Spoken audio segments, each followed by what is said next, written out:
welcome to the Mental Wellness Ministry podcast brought to you by Adam Road Presbyterian Church.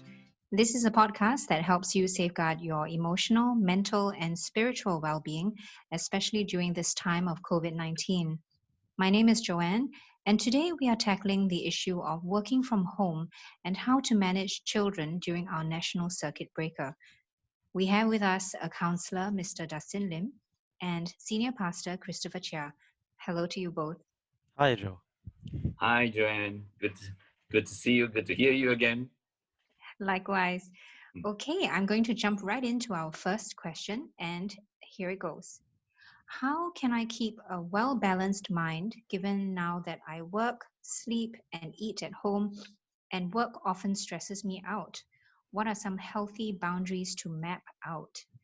Dustin, please. Well, I suspect the struggle for some who do have work and are working from home is that you may work longer hours now that your home and workplace are one, right? What may help is to actually designate a corner for work, and after office hours to literally leave work, leave that corner and go home, right? Don't touch the laptop again for the rest of the day, and you go back to work only the next day. That way you keep work home and work separate as best as you can. I also like to address those who may have the opposite problem, those who don't have work. Either work is suspended or they may have lost their work. I think it must be very frustrating and worrying for those who have this issue. The financial burden may be felt harder. I do want to say during this time, while you may not be paid, you can still work. Work was given to Adam and Eve before they sinned. So work is good. Work is part of God's design. Actually, not having work is probably not good for mental health. So if you found yourself out of a job, you can prepare yourself for when your work resumes, or simply putting chaos back to order, either restoring a relationship or doing some home improvements or general housework. This is also work. Yes, that's really helpful. Having specific places marked out for work and only work within the home is really helpful to keep those boundaries separate between work and leisure. And I really like your point about seeing that work is not just about work that pays you, but what God considers to be work as well. How about you, Pastor Chris? A circuit breaker or not, your office, which is the ARPC church building, is literally next door to the men's where you stay. And pre-circuit breaker, there were many meetings and events that were taking place in the men's as well. So how have you managed to keep your mind and your family's mind balanced with healthy boundaries between what is work and what is personal? Thanks, Joanne, for that. And for those who are perhaps tuning in and not part of our church, what Joanne said is true. All these years, about 30 years now, I live where I work where I live. So in that sense, work from home has always been part of my life. So when people say it's a brand new experience, say what's new? It's same, but different. But in all seriousness, for many people, the majority now, it's a huge experience. But let's always look at the silver lining.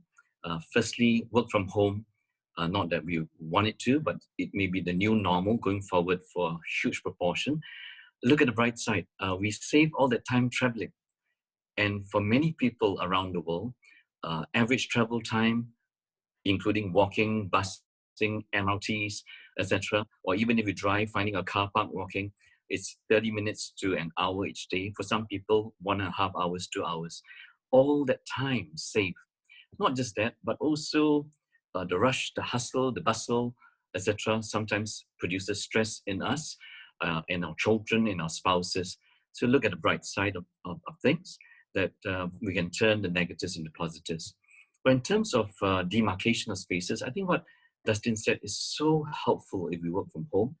Good to have a specifically marked place most of the time.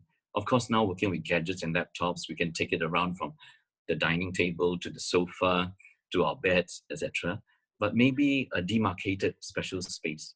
But in saying that, as much as there is spatial, physical space, I think we also need the discipline, not just of physical space, but mental discipline and emotional discipline. Mental discipline is when I turn off the computer. For many of us who work and do most of our work virtually, my mind is still engaged. So I could have 2-3 young children. As they talk to me, my mind is still on that email trail of that angry boss or that demanding customer or that. So my mind is not disengaged. I need God's help for mental discipline to disengage from that. Anything that's negative, or worse still, anything that's toxic. And more than just geographic spatial discipline, mental discipline to disengage, is emotional discipline to disengage. Because where we work is where we live is where we work. Emotional disengagement or emotional downing of tools, where we really, it's where a lot of us struggle. And we could be, like I said earlier, angry, feel injustice, feel sidelined in a work situation, even virtually, or misunderstood, etc., etc. And how do we replace those feelings? Which leads me to, I think, maybe for one of better acronym, VET, a short form for veterinary person or surgeon, veterinary doctor. It's all about values. We should spend time, ask ourselves how valuable this is. So V, how valuable is this? Then E is how much effort should this demand from me? And T is how much time does this demand from me? So as we work from home, the boundaries are now very porous, very hard. And if we understand correctly as Christians, God says to offer our bodies as living sacrifice, which means our worship of God is 24/7. Everything is part of my worship of God. If I really understand who Jesus is as my Savior and Lord of my life, and Lord of the details, Lord of the moments. Okay? So for everything I try to do, I say, how valuable is this? How much effort should it take from me? How much time should it take from me? And then, okay, example. 2-3 weeks ago, I was writing something for our whole church or denomination on a particular issue. And if I didn't go to VET, how much value is this?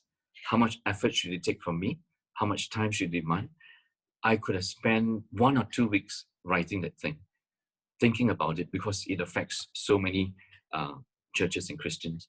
But I told myself I'll give myself no more than 2 days to do this, because that's what it demands from me.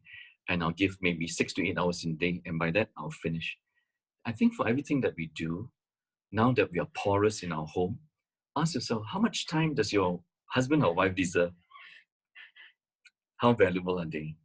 How much effort you're gonna give to your children, your young kids, who say, Daddy, come and play with me. Daddy, I want to do this. Daddy, how much time and effort should you give to your aged parents if you live in the same place?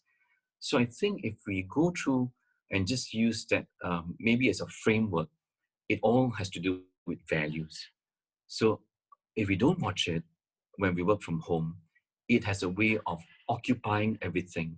If we don't learn to disconnect spatially, we don't learn to disconnect mentally, and we don't learn to disconnect emotionally, you and me could be walking around really empty, right? And you're available to your work 24/7 in your mind and your emotions. My boss and my work does not, I should not be available to my boss and my work 24/7. I should be available to God 24/7.